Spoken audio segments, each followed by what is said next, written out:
कि अंडरवर्ल्ड में एक नाम ऐसा था जिसे लोग रावण कहते थे। 1980 के दशक में जब कपड़ा मिलों की भीषण हड़ताल हुई, तब हालात ऐसे बने कि एक आम आदमी ने अपने तरीके से सिस्टम को चुनौती दे दी। अरुण गवली से लेकर दाऊद इब्राहिम तक हर बड़ा गैंगस्टर उसके नाम से खौफ खाता था। उसने खुद के नियम बनाए, खुद की दुनिया बनाई और उसका असर पूरे शहर में दिखता था। मैं गलत नहीं हूं, बस तरीका अलग है, ये उसकी सोच थी। उसने अंडरवर्ल्ड के साथ साथ सरकार और कानून को भी हिला दिया। लेकिन जैसे जैसे उसकी ताकत बढ़ी, वैसे ही सिस्टम ने भी उसे खत्म करने की ठान ली। ऑपरेशन क्लीनअप शुरू हुआ और कहानी ने करवट ली। ये कहानी एक ऐसे इंसान की है जिसे हालात ने गैंगस्टर बना दिया। हम इस कहानी को किसी भी अपराध का समर्थन नहीं, बल्कि एक सबक की तरह पेश कर रहे हैं, क्योंकि हर रावण को उसका अंत जरूर मिलता है। 1982 का साल था। मुंबई, एक ऐसा शहर जो देश की फाइनेंशियल कैपिटल कहलाता था, लेकिन उस वक्त उसकी रगों में कुछ और ही बह रहा था। कपड़ा मिलों के सायरन अब बंद हो चुके थे। मजदूरों की आंखों में गुस्सा था और हाथों में खाली बर्तन। हड़ताल हो चुकी थी, ऐसी हड़ताल जिसने सिर्फ मशीनों को नहीं बल्कि लाखों जिंदगियों को रोक दिया।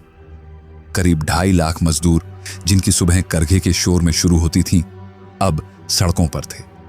रोजी रोटी का कोई ठिकाना नहीं था। कोई ठेले पर सब्जी बेच रहा था, कोई प्लेट में चाय।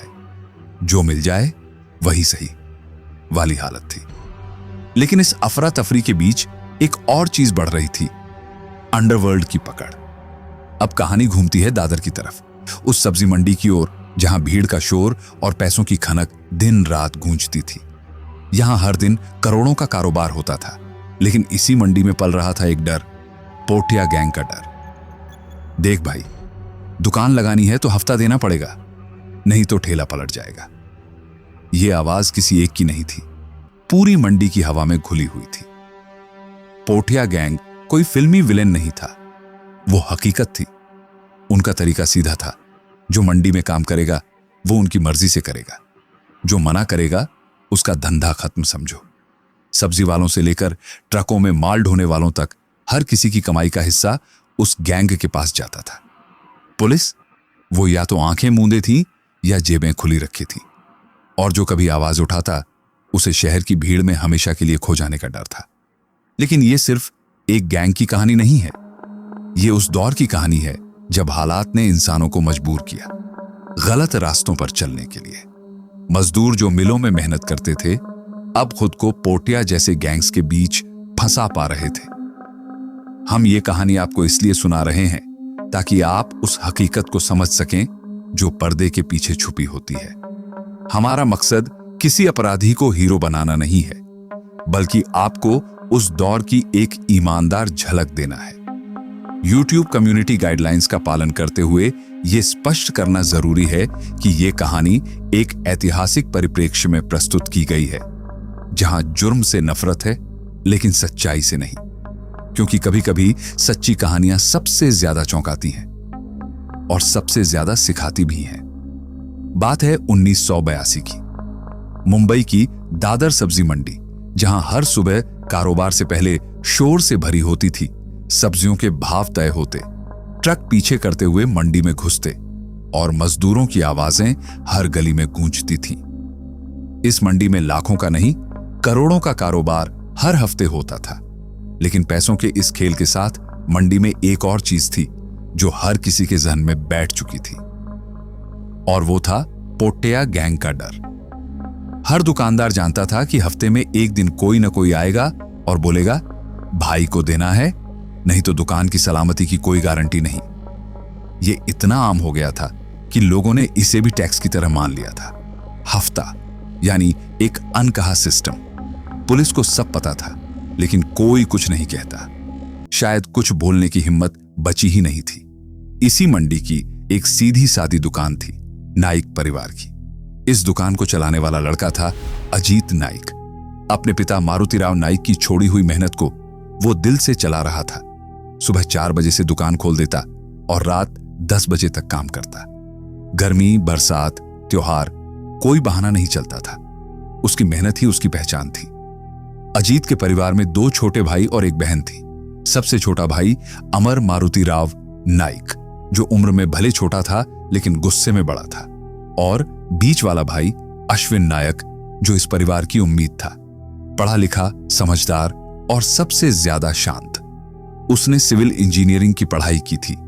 उसका सपना था कि वो एक दिन मुंबई में अपनी कंपनी खोलेगा, अपने दम पर कुछ बड़ा करेगा। लेकिन हर सपने के चारों ओर सच्चाई की एक दीवार होती है, और नाइक परिवार की सच्चाई ये थी कि उनकी दुकान भी उसी हफ्ता सिस्टम का हिस्सा बन चुकी थी। अजीत अपनी दुकान में कितना भी काम करे, हफ्ते का हिस्सा अलग निकालकर रखना ही पड़ता था। अरे अजीत भाई, इस बार रेट थोड़ा बढ़ गया है, ऊपर तक देना है ना? पोटिया गैंग का आदमी मुस्कुराते हुए बोलता, और अजीत चुपचाप कैश निकालकर उसकी हथेली पर रख देता। पहले पहल गुस्सा आता था, पर फिर यह सब इतना आम हो गया कि दुकानदारों ने इसे अपनी जिंदगी का हिस्सा मान लिया। जैसे बिजली का बिल भरना पड़ता है, वैसे ही हफ्ता देना भी जरूरी हो गया था। पर यह बात अश्विन को चुभती थी। वो सोचता था, हम मेहनत कर रहे हैं और पैसे कोई और ले जा रहा है, आखिर कब तक चलेगा ये सब? लेकिन वो जानता था अकेले कुछ नहीं कर सकता। पुलिस को खबर दो तो उल्टा खुद पर शक हो जाता है। पोटिया गैंग के लोग सिर्फ पैसे नहीं लेते थे, वो डर भी फैलाते थे। ऐसा डर जो किसी की हिम्मत को चुप करा देता है। अजीत तो बस यही कहता, भाई अभी वक्त ऐसा है, चुपचाप देना ही ठीक है। घर सुरक्षित रहे, दुकान चलती रहे, बस यही काफी है।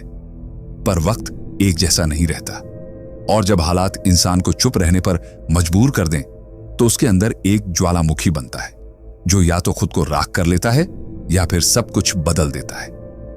अमर नाइक, नाइक परिवार का सबसे छोटा बेटा, मगर स्वभाव में सबसे अलग। जहां अजीत शांत था, समझदार था, वहीं अमर का मिजाज बिल्कुल उलटा, झगड़ालू, बेबाक और बेखौफ। उसे जब जो गलत लगता वहीं भिड़ जाता। कोई बड़ा हो या छोटा, अमर को परवाह नहीं थी। यही वजह थी कि मोहल्ले में उसकी छवि एक ऐसे लड़के की थी जो हर वक्त किसी न किसी से उलझता रहता था। अमर की यह आदत उसके पिता मारुति राव नाइक को बिल्कुल पसंद नहीं थी। उन्होंने एक दिन सख्ती से कहा, तू हर वक्त लड़ाई करता रहेगा तो जिंदगी भर यूं ही भटकता रहेगा। जाकर अपने भाई के साथ दुकान संभाल, कुछ काम कर। अजीत वैसे भी जिम्मेदार था।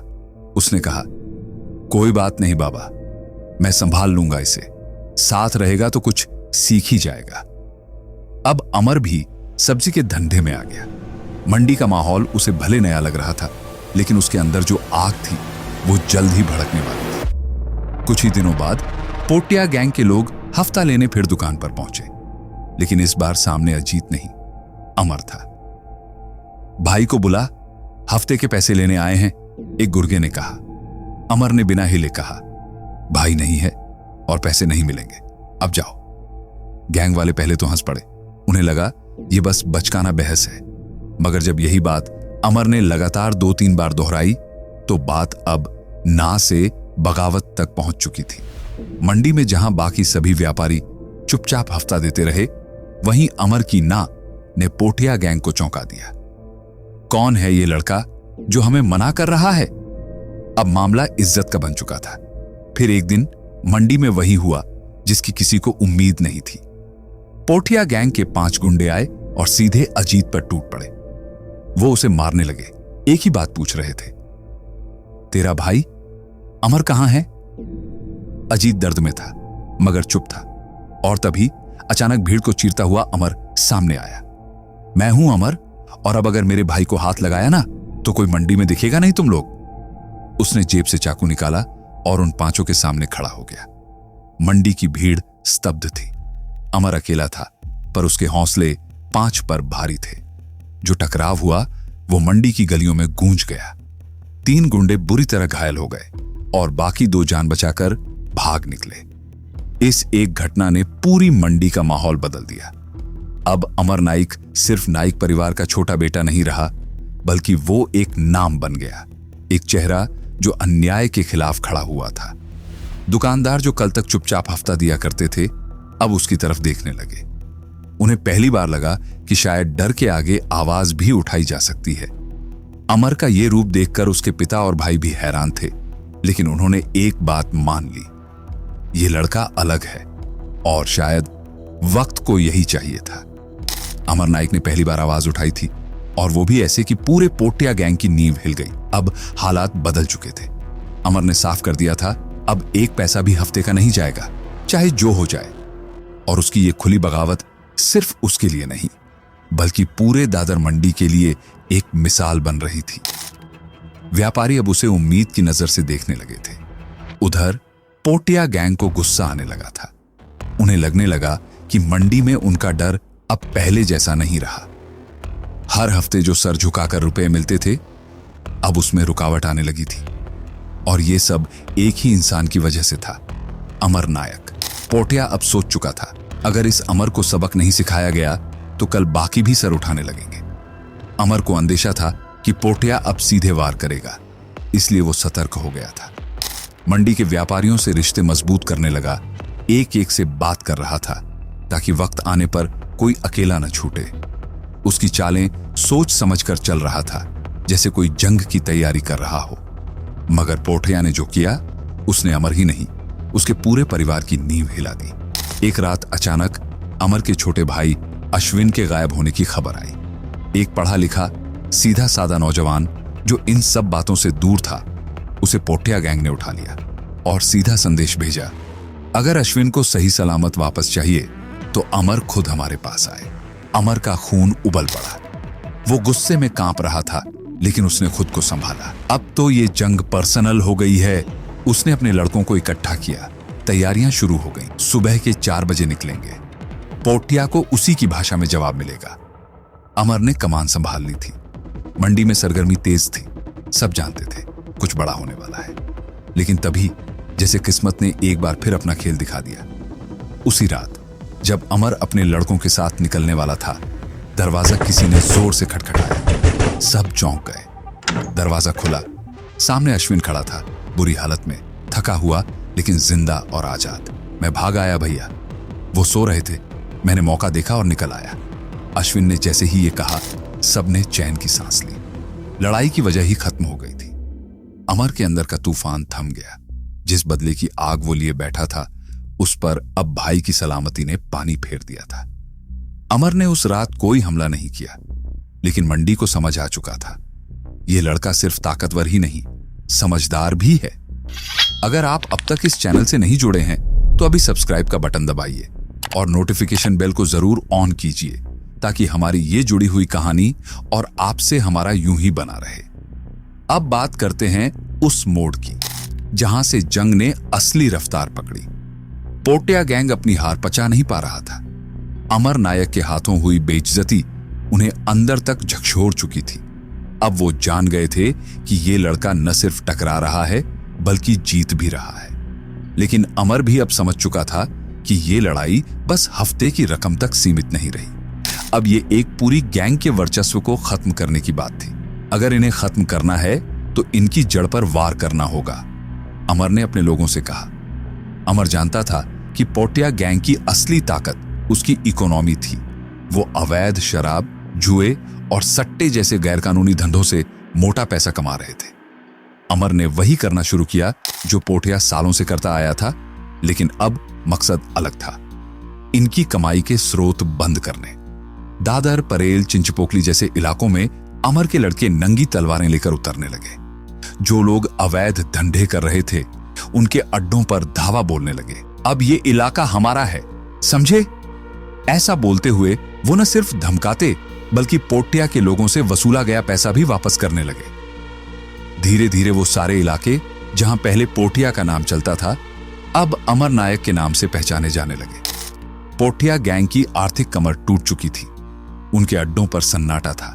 धंधे ठप हो चुके थे। अमर ने बिना एक भी गोली चलाए उनकी जड़ें काट दी थीं। लेकिन मुंबई की अंडरवर्ल्ड की कहानी इतनी आसान नहीं होती। जहां एक तरफ अमर दादर और आसपास के इलाकों में अपना सिक्का जमा रहा था, वहीं दूसरी ओर भाई खल्ला में एक और नाम तेजी से उभर रहा था, अरुण गुलाब गवली। वो अब सिर्फ अपने इलाके तक सीमित नहीं था, दूसरे हिस्सों में भी अपने पैर पसारने लगा था। मुंबई की गलियों में अब दो नए चेहरे थे। एक अमर नायक जो पोठिया जैसे पुराने गैंग्स को धूल चटा रहा था, और दूसरा अरुण गवली जो अपनी खुद की सल्तनत खड़ी कर रहा था। बात जब मुंबई की गलियों में चल रही बादशाहत की हो तो टकराव होना तय है। अमर नायक की गैंग का असर अब इतना फैल चुका था कि सीधी भिड़ंत होने लगी अरुण गुलाब गवली की गैंग से। लेकिन यहां अमर को एक बहुत बड़ी कमी खटकने लगी, हथियारों की। अरुण की गैंग के पास बंदूकें, ग्रेनेड और क्या क्या नहीं था। वहीं अमर अब भी लोकल जुगाड़ से लड़ाई लड़ रहा था। लड़ाई तो मन से जीती जाती है, लेकिन मैदान में उतरने के लिए औजार भी चाहिए होते हैं, और औजार के लिए चाहिए पैसा, जो उस वक्त अमर के पास कम पड़ रहा था। अब और नहीं, अब वक्त है सिस्टम बदलने का, अमर ने एक रात अपने करीबियों से कहा। यही सोचकर उसने रामभट्ट नाम के लोकल गुंडे से हाथ मिला लिया। एक ऐसा शख्स जो भले ही बड़ा नाम नहीं था, लेकिन उसकी सड़कों पर पकड़ मजबूत थी। इसी के साथ अमर का संपर्क गुजरात के पठान गैंग से हुआ, और यहीं से उसकी जिंदगी ने एक नया मोड़ लिया। अब अमर ने ड्रग्स का धंधा शुरू कर दिया। एक ऐसा धंधा जो रिस्क भरा था, लेकिन मुनाफा बेशुमार। मुंबई की नाइट लाइफ, कॉलेज स्टूडेंट्स और कुछ विदेशी कनेक्शन ने इस बिजनेस को हवा दे दी। देखते ही देखते अमर की झोली में इतना पैसा आ गया जितना शायद उसने कभी सब्जी बेचते वक्त सपने में भी नहीं सोचा था। हथियार भी आ गए, लड़के भी बढ़ गए, और अब वो दूसरे इलाकों में भी पैर जमाने लगा।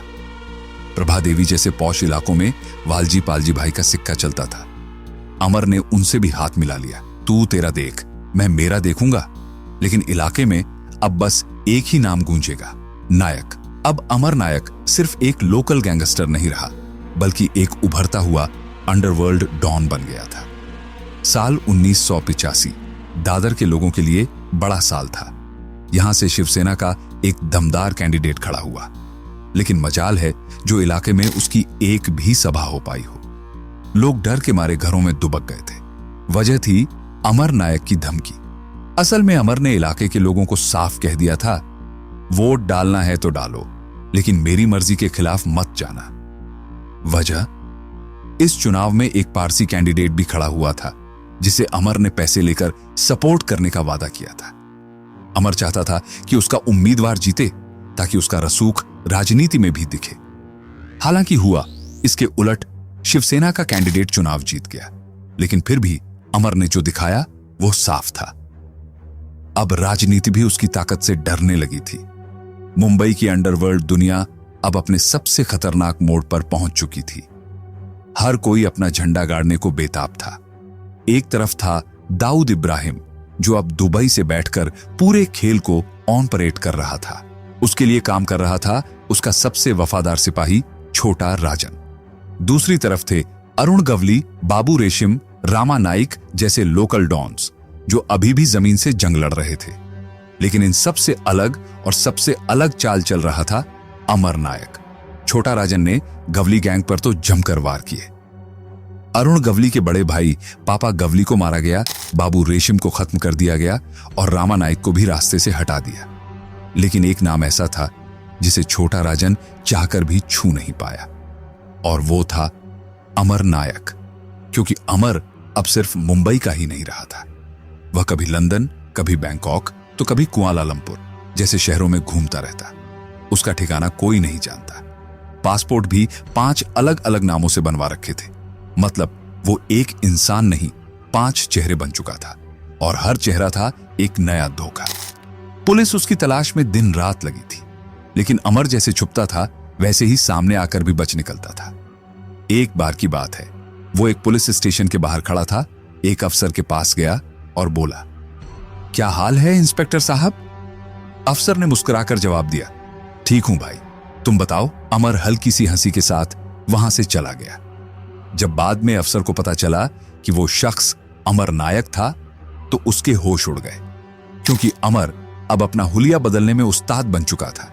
कभी क्लीन शेव तो कभी लंबी दाढ़ी, कभी मोटे फ्रेम वाला चश्मा तो कभी पगड़ी पहनकर सिख बन जाता।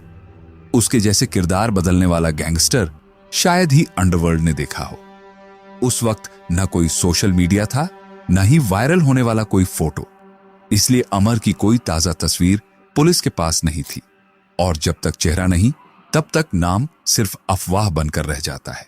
इस कहानी को सुनाने का मकसद किसी अपराध को ग्लोरीफाई करना नहीं है, बल्कि उस दौर की सच्चाई को आपके सामने लाना है, जब मुंबई की गलियों में डर का कारोबार चलता था और हर कोने में एक नया खिलाड़ी पैदा हो रहा था। अमर नायक का बड़ा भाई अजित अब पूरी तरह से शिवसेना की राजनीति में सक्रिय था, लेकिन दिल से अब भी वह वही था जो पहले कभी रेलवे स्टेशन के बाहर सब्जी बेचा करता था। उसने अपनी जड़ें नहीं छोड़ी थी। वहीं परिवार का सबसे छोटा बेटा अश्विन बाकी सबसे अलग निकला। वो एक हाईली क्वालिफाइड सिविल इंजीनियर था, जिसने एक गुजराती लड़की नीति से शादी की थी और अपनी दुनिया में मग्न था। एक सीधी सादी खुशहाल जिंदगी जीता हुआ। उसका अंडरवर्ल्ड से दूर दूर तक कोई नाता नहीं था, लेकिन अंडरवर्ल्ड में खून रिश्तों से ज्यादा गाढ़ा माना जाता है, और बस इसी रिश्ते ने उसे भी निशाने पर ला खड़ा किया। एक दिन की बात है, अश्विन और उसकी पत्नी नीति बेंगलुरु से फ्लाइट लेकर मुंबई लौटे थे। जैसे ही उनकी कार वेस्टर्न हाईवे पर पहुंची, अचानक से चारों ओर गोलियों की बौछार हो गई। कार पर ताबड़तोड़ फायरिंग शुरू हो गई, लेकिन किस्मत से अश्विन और उसकी पत्नी बच निकले। वो तो बच गए, मगर इस हमले ने नीति को अंदर तक हिलाकर रख दिया। उसने अब और चुप रहने से मना कर दिया। उसने अश्विन से साफ साफ कहा, अब बहुत हो चुका। जब तक तुम अपने भाई के साथ नहीं खड़े होते, यह सिलसिला खत्म नहीं होगा। और आखिरकार अश्विन ने वो फैसला ले लिया जो अब तक टालता आ रहा था। अश्विन ने अमर नायक की गैंग को ज्वाइन कर लिया, लेकिन उसका रोल किसी लड़ाई या हथियार से जुड़ा नहीं था, बल्कि पैसे के फ्लो को मैनेज करना। उसने अपने ससुर हरिलाल जेठवा, जो पहले से ही हवाला के धंधे में माहिर थे, उनके साथ मिलकर इस काम को और बड़े स्केल पर शुरू कर दिया। अब अमर नायक की गैंग सिर्फ गोलियों से नहीं, बल्कि पैसों से भी दुश्मनों को मात देने लगी थी। और यही बात अरुण गवली को अंदर तक चुभ गई। उसने गुस्से में आकर अपने शूटर तानिया कोली को ऑर्डर दिया, उस बुजुर्ग को खत्म कर दो, बहुत उड़ रहा है। 22 मई 1993 को मुंबई की एक दोपहर ने हरिलाल जेठवा की जिंदगी की आखिरी सांसें सुनी। तानिया कोली ने उन्हें सरेआम गोली मार दी। इस मर्डर ने एक बार फिर दिखा दिया कि अंडरवर्ल्ड में कोई भी रिश्ता पवित्र नहीं होता। जब खेल होता है पैसे और ताकत का, तो खून के रिश्ते भी गोली की आवाज में दब जाते हैं। अमर नायक खुद इस टकराव में अश्विन को घसीटना नहीं चाहता था, लेकिन अब खेल बहुत आगे बढ़ चुका था। अश्विन के अंदर बदले की आग सुलग रही थी। एक दिन उसने अमर से साफ कहा, भैया अब बहुत हो गया। जिसने बाबू को मारा अब उसका नंबर है। माफ करना, इस बार मैं पीछे नहीं हटूंगा। अमर थोड़ी देर तक चुप रहा, फिर बोला, जो करना है सोच समझ के करना। याद रख, ये रास्ता एक बार पकड़ लिया तो वापस लौटने का नहीं होता। अब अश्विन ने फैसला कर लिया था, तानिया कोली को खत्म करना है। तानिया इस समय अमरावती जेल में बंद था। 17 सितंबर को उसे विदर्भ एक्सप्रेस से पेशी के लिए मुंबई लाया जा रहा था। पुलिस ने उसे ट्रेन के लगेज डिब्बे में बिठाया और खिड़की से दोनों हाथ हथकड़ी से बांध दिए। सब इंस्पेक्टर दिलीप नीरापुरे और बाकी पुलिस वाले उसके साथ थे। दूसरी ओर अश्विन ने अपने शूटर पहले से कल्याण स्टेशन पर तैनात कर दिए थे। काम बिल्कुल टाइम पर होना चाहिए। 9 बजे ट्रेन स्टेशन पर रुकेगी, 2 मिनट से ज्यादा नहीं मिलेंगे, शूटरों को हिदायत मिली थी। शाम होते ही कल्याण स्टेशन पर हलचल बढ़ने लगी। भीड़ थी, हजारों लोग इधर उधर भाग दौड़ कर रहे थे, लेकिन शूटरों की नजर सिर्फ एक खिड़की पर टिकी थी, वहीं जहां तानिया कोली बैठा था। जैसे ही ट्रेन प्लेटफॉर्म पर आकर रुकी, एक शूटर फुसफुसाया, वो रहा अपना टारगेट, बंधा पड़ा है जैसे खुदा ने पकड़वा दिया हो। गोलियां चली एक के बाद एक। खत्म कर दो, कोई सबूत ना बचे। तानिया कोली को वहीं ट्रेन में छलनी कर दिया गया, लेकिन जब शूटर भाग रहे थे तभी इंस्पेक्टर नीरापुरे चिल्लाया, पकड़ो सालों को, भागने ना पाए। रेल पुलिस और लोकल पुलिस ने तुरंत रिएक्ट किया और 2 शूटर्स को पकड़ लिया। फायरिंग में पुलिस के 2 कांस्टेबल भी घायल हो गए। नीलेश असगांवकर और उसके साथी अब पुलिस की गिरफ्त में थे। अश्विन को जो चाहिए था वो हो चुका था, लेकिन इस बदले की आग ने अब एक और दरवाजा खोल दिया था, जेल का। अश्विन की गिरफ्तारी के बाद पुलिस ने उसे सीधे आर्थर रोड जेल भेज दिया। एक वक्त था जब वो सिविल इंजीनियर की जिंदगी जी रहा था और आज सलाखों के पीछे था। अमर को पता था कि ये लड़ाई अब और भी लंबी चलने वाली है। इधर अरुण गवली के लिए यह हैरानी की बात थी कि अश्विन जैसा पढ़ा लिखा इंसान भी अब उसका दुश्मन बन चुका था। उसने अपने पुराने साथी सदा मामा यानी सदा पावले को बुलाया और कहा, अब बहुत हो गया सदा, ये जो नई गैंग पनप रही है ना, इसे जड़ से खत्म करना होगा। सदा ने सिर हिलाया। ठीक है भाऊ, जैसा आप कहो। अब निशाना बनाया गया अमर नायक के खास आदमी को, बाबू भाई शाह, जो ग्रांट रोड पर शीतल स्टोर चलाता था। बाबू भाई न सिर्फ अमर का पुराना फाइनेंसर था, बल्कि उसकी कई डील्स भी संभालता था। अरुण गवली ने बाबू भाई को संदेश भिजवाया, दगड़ी चाल आओ, बात करनी है। लेकिन बाबू भाई ने यह न्योता ठुकरा दिया। उसका जवाब साफ था, मैं अब भी अमर का आदमी हूं और रहूंगा। अरुण से मिलने की जरूरत नहीं है। अरुण को गुस्सा तो बहुत आया, लेकिन वो नहीं चाहता था कि बाबू भाई मारा जाए। उसका मकसद बस उसे अमर से अलग करना था, मगर अब बात हाथ से निकल चुकी थी। 6 मार्च 1994 को सदा पावले अपने आदमियों के साथ बाबू भाई के स्टोर पहुंचा और वहीं उसे शूट कर दिया। खबर पूरे मुंबई में आग की तरह फैल गई। अमर को जब यह खबर मिली, वो गुस्से में दहाड़ पड़ा। अब पैसा ही नहीं, इज्जत भी निशाने पर है। अब इस लड़ाई में वापस जाना पड़ेगा। बाबू भाई की मौत के बाद अमर नायक गैंग की फाइनेंशियल हालत बुरी तरह से डगमगाने लगी। फंडिंग रुक चुकी थी, हवाला के रास्ते बंद हो रहे थे और दुश्मन अब हर मोर्चे पर वार कर रहा था।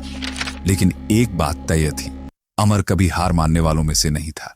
उसने फैसला कर लिया था, जंग की शतरंज अब मैं बिछाऊंगा और इस बार चाल भी मेरी होगी। मालिक बाबू भाई शाह की हत्या के बाद एक चौंकाने वाला मोड़ आया। उनका बेटा वीरेंद्र शाह, जो अब तक पिता की तरह अमर के करीब था, सीधा दगड़ी चाल पहुंच गया। उसने अरुण गवली को 25 लाख रुपए थमाए और बोला, अब मैं आपका आदमी हूं, जो कहोगे वो करूंगा। यह सुनकर अरुण गवली की आंखों में चमक आ गई। बहुत समझदारी का फैसला लिया है तूने। अब देख कैसे पूरा शहर हमारे नाम से हिलेगा। अब वीरेंद्र शाह खुलकर गवली गैंग के लिए काम करने लगा। उधर अमर नायक की पकड़ धीरे धीरे बाजार से ढीली पड़ने लगी थी। व्यापारियों में उसका डर अब पहले जैसा नहीं रहा। अमर को यह बात चुभ गई। उसने अपने करीबियों से कहा, अगर वो हमारे लोगों को खरीद सकते हैं तो हम उनके फाइनेंसरों पर क्यों नहीं वार करें। बस फिर क्या था, अमर की नजरें गईं भाईखला की सबसे बड़ी टेक्सटाइल मिल पर, खटाऊ मिल, जिसकी कमान संभाल रहे थे सुमित खटाऊ। ये वही शख्स था जो अरुण गवली को हर महीने मोटा हफ्ता दिया करता था। खटाऊ मिल में उस वक्त करीब 5700 मजदूर काम करते थे। लेकिन जैसे ही मिल में हड़ताल शुरू हुई, सारा काम ठप पड़ गया। साल दर साल मिल को 56 करोड़ का घाटा हो रहा था। अब सुमित खटाऊ के पास 2 ही रास्ते बचे थे, या तो घाटा झेलते रहो या जमीन बेच दो। अगर इस मिल की जमीन बेच दूं तो किसी और लोकेशन पर नई मिल शुरू कर लूंगा, उसने सोचा। मिल का टोटल एरिया करीब 50,000 स्क्वायर मीटर का था, जिसकी मार्केट वैल्यू उस समय थी करीब 500 करोड़ रुपए। पर बात इतनी सीधी नहीं थी। जमीन बेचने की अदालती इजाजत तो मिल चुकी थी, लेकिन एक अड़चन बाकी थी, मजदूर यूनियन की परमिशन। और यहीं सुमित खटाऊ ने अरुण गवली को एक बार फिर याद किया। वो सीधे दगड़ी चाल पहुंचा और 3 करोड़ रुपए कैश पकड़ाते हुए बोला, यह सिर्फ शुरुआत है। जब डील फाइनल हो जाएगी तो मिलने वाली रकम का 10% आपका होगा। बस यूनियन को मैनेज करवा दो। अरुण गवली मुस्कुराया और बोला, काम हो जाएगा, अब तू आराम कर, बाकी मेरे ऊपर छोड़ दे। अब यह डील सिर्फ जमीन की नहीं थी, यह मुंबई की पावर गेम में एक नया पन्ना था। जहां अमर नायक अपने दुश्मन के फाइनेंशियल सिस्टम पर वार करने की तैयारी कर रहा था, वहीं अरुण गवली करोड़ों के खेल में नई चालें बिछा रहा था। लेकिन मामला अब इतना आसान नहीं था। अरुण गवली को लग रहा था कि सब कुछ उसके प्लान के मुताबिक जा रहा है, लेकिन उसके रास्ते में एक बड़ा रोड़ा था। राष्ट्रीय मिल मजदूर संघ यानी KRMMS का अध्यक्ष हरिभाऊ नाइक। जब सुमित खटाऊ की ओर से भेजा गया जमीन बेचने का प्रपोजल उनके सामने आया तो उन्होंने ध्यान से उसकी शर्तें पढ़ी और पढ़ते ही गुस्से से बोले, इसमें मजदूरों के पुनर्वास की तो कोई योजना ही नहीं है, हम कैसे इजाजत दे सकते हैं। हरिभाऊ ने बिना किसी दबाव के साफ मना कर दिया, मजदूरों के हक से समझौता नहीं होगा। अब परेशानी यह थी कि कोर्ट से भले ही परमिशन मिल गई थी, लेकिन जब तक यूनियन की मंजूरी ना मिले जमीन का सौदा अधूरा था। यह खबर जैसे ही अरुण गवली तक पहुंची, उसने फौरन नई चाल चल दी। अब यह लड़ाई सिर्फ जमीन की नहीं थी, यह पावर की थी। गवली ने सोचा, जब तक हरिभाऊ वहां बैठा है तब तक कुछ नहीं होगा, अब उसको हटाना पड़ेगा। उसने अपने खास आदमी शंकर राव जाधव को यूनियन का अगला अध्यक्ष बनाने का प्लान तैयार किया और बैकएंड से पूरी तैयारी शुरू हो गई। लेकिन जैसे ही ये बात अमर नायक को पता चली, वो चौंक गया। अगर गवली ने यूनियन पर भी कब्जा कर लिया तो वो मिल से करोड़ों कमा लेगा, फिर उससे कोई नहीं टकरा पाएगा। यह सोचकर अमर नायक ने गुस्से में अपने आदमियों से कहा, सुमित, खटाऊ को ही खत्म कर दो, तभी ये डील वहीं रुक जाएगी। अब अमर के लोग खटाऊ की रैकी करने लगे। हर मूवमेंट ट्रैक किया जा रहा था, लेकिन मुंबई की अंडरवर्ल्ड की सबसे बड़ी सच्चाई यही थी, हर गैंग में दूसरे गैंग के खबरी होते थे। अरुण गवली के अंदर भी अमर के लोग बैठे थे और अमर की टीम में गवली के। इसीलिए जब खटाऊ को मारने की प्लानिंग हुई, उसकी खबर सीधा यरवड़ा जेल पुणे में बैठे अरुण गवली तक पहुंच गई। जेल की सलाखों के पीछे से ही गवली ने फोन उठाया और सीधा सदा मामा से कहा, अब वक्त आ गया है असली जवाब देने का। अमर नायक गैंग को खत्म करना पड़ेगा। उस वक्त मुंबई में अमर की गैंग का सबसे मजबूत नाम था उसका छोटा भाई अश्विन नायक। वो पहले शहर में सारे ऑपरेशन संभालता था, लेकिन तान्या कोहली की हत्या के बाद से कल्याण की आधारवाड़ी जेल में बंद था। लेकिन एक बात गवली को अच्छे से पता थी, अगर अश्विन का गेम खत्म हो गया तो अमर की गैंग खुद ब खुद कमजोर हो जाएगी। सदा मामा भी इस बात से पूरी तरह राजी था। आखिर तान्या कोहली उसका खास आदमी था। उसे मारकर अश्विन ने सिर्फ एक इंसान नहीं, उसके सम्मान को भी चोट पहुंचाई थी। अब सदा मामा सिर्फ गवली का आदेश नहीं मान रहा था, वो तो खुद भी कह रहा था, अब यह बदला तो लेना ही पड़ेगा और यह आखिरी बार होगा। 18 अप्रैल 1994 दिन कोर्ट में पेशी का था। अश्विन नायक को कल्याण कोर्ट लाया जाना था, पर कोर्ट में सिर्फ कानून का खेल नहीं चल रहा था, उस दिन वहां मौत का प्लान सेट हो चुका था। सदा मामा ने पहले से सब सेट कर दिया था। अरुण गवली के दो भरोसेमंद आदमी रविंद्र सावंत और नागेश मोहिते वकील की ड्रेस में कोर्ट परिसर में पहले से मौजूद थे। उन दोनों की नजर बस एक मौके पर थी, अश्विन नायक को खत्म करने का। सुनवाई खत्म हुई। पुलिस अश्विन को बाहर ले जाने लगी ही थी कि अचानक रविंद्र सावंत ने बंदूक निकाली और फायरिंग शुरू कर दी। एक गोली सीधी जाकर अश्विन के गले में लगी और वो वहीं गिर पड़ा। कोर्ट में सन्नाटा छा गया। पुलिस ने तुरंत जवाबी फायरिंग की। रविंद्र को भी गोली लगी और वो भी जमीन पर गिर गया। दूसरा शूटर नागेश मोहिते वहां से किसी तरह भाग निकला और सीधा जाकर सदा मामा को खबर दी। हालांकि अश्विन की जान तो बच गई, लेकिन गोली गले में लगी थी और उसकी वजह से उसका शरीर पैरालाइज हो गया।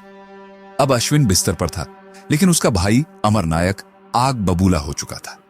जब अमर को सारी बात पता चली तो उसने कहा, अब बहुत हो गया, अब खटाऊ को खत्म कर दो। अब सारा गुस्सा निकलने वाला था सुमित खटाऊ पर। अमर नायक ने इस काम की जिम्मेदारी दी अपने दो बेहद भरोसेमंद शूटरों को, दिनेश मिठवाउकर और उस्मान फकीरा। 7 मई सन 1994 सुमित खटाऊ अपनी सफेद मर्सिडीज में बैठकर महालक्ष्मी के पास रेलवे क्रॉसिंग पर रुका था। रेसकोर्स के पास की सड़क पर वो शायद सोच भी नहीं सकता था कि अगला पल उसका आखिरी होगा। तभी 2 बाइक सवार वहां पहुंचे। पहले तो उन्होंने हथौड़े से कार की विंडशील्ड तोड़ी और फिर बिना किसी देरी के बंदूक की नाल अंदर डाल दी।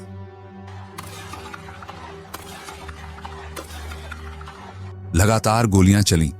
सुमित खटाऊ और उसका ड्राइवर दोनों गोलियों से छलनी हो चुके थे, लेकिन ड्राइवर ने हिम्मत नहीं हारी। वो गाड़ी को किसी तरह नायर हॉस्पिटल की तरफ ले गया, मगर रास्ते में ही सुमित खटाऊ ने दम तोड़ दिया।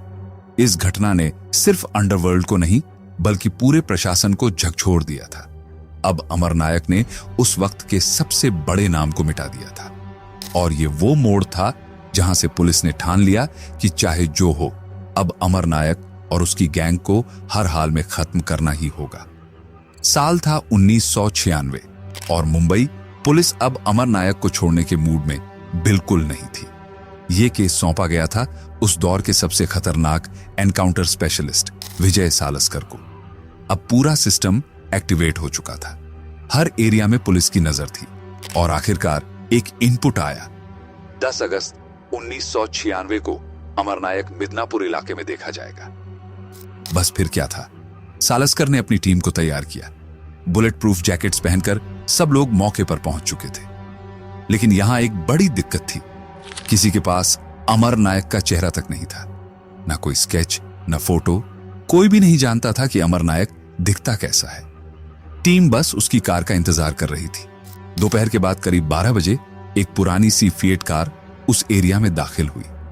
धीमी चाल से चलती गाड़ी पर सबकी नजर टिक गई थी। पुलिस टीम ने पेशेंस नहीं खोया, सब अपनी जगह चुपचाप थे। गाड़ी रुकते ही उसमें से एक आदमी उतरा। अब उसे पहचानना बेहद जरूरी था। क्या वही अमर नायक है? तभी एक पुलिस वाले ने चालाकी से आवाज दी, अरे अमर, तू यहां कैसे?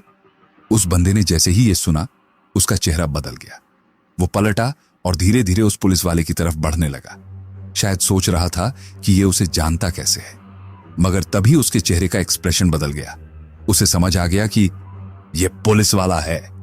उसने फौरन बंदूक निकाली और पुलिस वाले पर फायरिंग कर दी, फिर कार की तरफ मुड़कर भागने लगा। लेकिन उसी वक्त सामने से आ रही थी विजय सालस्कर की गाड़ी। अब शिकार खुद शिकारी के निशाने पर आ चुका था और अब अमर नायक खुद गोलियां चला रहा था विजय सालस्कर की तरफ। पुलिस टीम उसे बार बार लाउड स्पीकर पर कह रही थी, सरेंडर कर दो अमर, गोली चलाना बंद करो। लेकिन अमर कहां मानने वाला था। उसने फायरिंग जारी रखी। उसी वक्त पुलिस की एक गाड़ी अचानक फुटपाथ पर चढ़ गई। विजय सालस्कर खुद गाड़ी से कूदे और सीधे अमर की तरफ दौड़ पड़े। अब दोनों ओर से जबरदस्त क्रॉस फायरिंग शुरू हो चुकी थी और तभी एक गोली चली जो अमर नायक के पैर पर नहीं, सीधे उसकी पीठ पर जा लगी। अमर नीचे गिर पड़ा। पुलिस टीम उसके पास पहुंचने लगी, लेकिन तभी अमर ने आखिरी बार उठने की कोशिश की। शायद बच निकलने की उम्मीद थी या शायद आखिरी लड़ाई लड़ने की हिम्मत। मगर फिर एक और फायरिंग हुई और इस बार अमर नायक की कहानी वहीं खत्म हो गई। दादर की सब्जी मंडी से मिदनापुर की सड़कों तक का यह सफर अमर नायक के बनने और फिर मिट जाने की पूरी दास्तान था। एक ऐसा चेहरा जिसने मुंबई के अंडरवर्ल्ड में एक दौर लिखा और फिर एक बुलेट ने उस दौर का अंत कर दिया। अगर आपको आज की ये कहानी पसंद आई हो तो वीडियो को लाइक करें, कमेंट में अपनी राय जरूर लिखें और अपने दोस्तों के साथ इस कहानी को शेयर करें। जय हिंद, जय भारत, वंदे मातरम।